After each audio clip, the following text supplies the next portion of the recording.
Hello, everyone. Encointer introduces direct democratic governance for its local communities.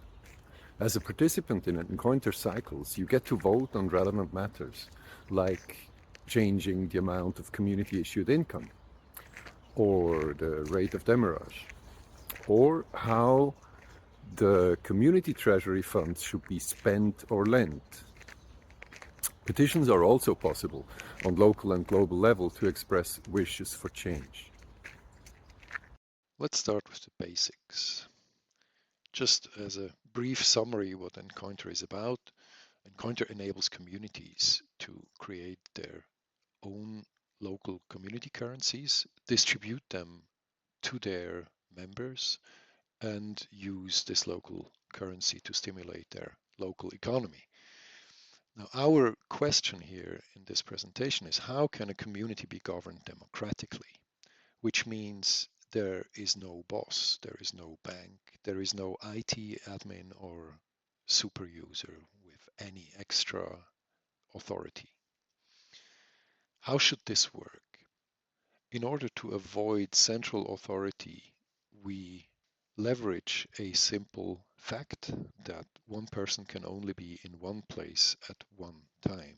Participants, they will meet in regular intervals and attest each other's personhood. They will scan a QR code with the help of the Encounter wallet app every 10 days when they meet at a specific time in a specific place, which is randomized.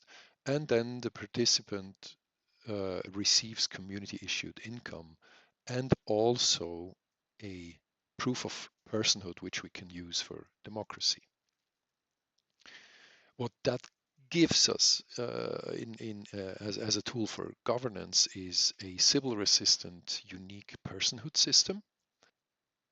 This enables democratic voting in the sense that we know that each person can only vote once. And thanks to the local community aspect, the subsidiarity principle is respected, which says that decisions should be made at the lowest possible level by the people affected. If we say governance, we need to define the scope to which it applies. Today, we will focus on changing local community parameters, like the amount of community issued income or other parameters which just affect one community. Another important scope of governance is spending of community treasury funds. And last but not least, petitions allow members to express a wish for change. In the future, the scope might be extended to parameters affecting all communities and eventually even protocol governance itself, which is currently in the hands of the KSM token holders of Kusama. So who gets to vote? Encounter communities are open to any human in the local area, and the same applies to voting. Whoever attends cycle gatherings to get their personhood attested can vote on proposals. Voting power can be increased up to 4 times by attending more frequently, which is a sign of stronger engagement for the community. Notice that the most recent cycle before a proposal is submitted doesn't count, so build up your reputation early. Don't know how to vote? We'd like to offer our forum for community members to shape their opinions collectively. Some people might not exercise their right to vote for various reasons. Still, we need to make sure that the community doesn't stagnate because of low turnout.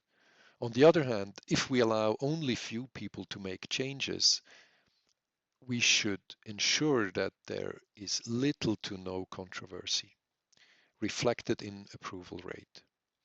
So here's the logic. The lower the turnout, the higher the approval has to be for a proposal to pass.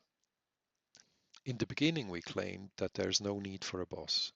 This also implies that any community member can propose changes and that there is no gatekeeper on proposals.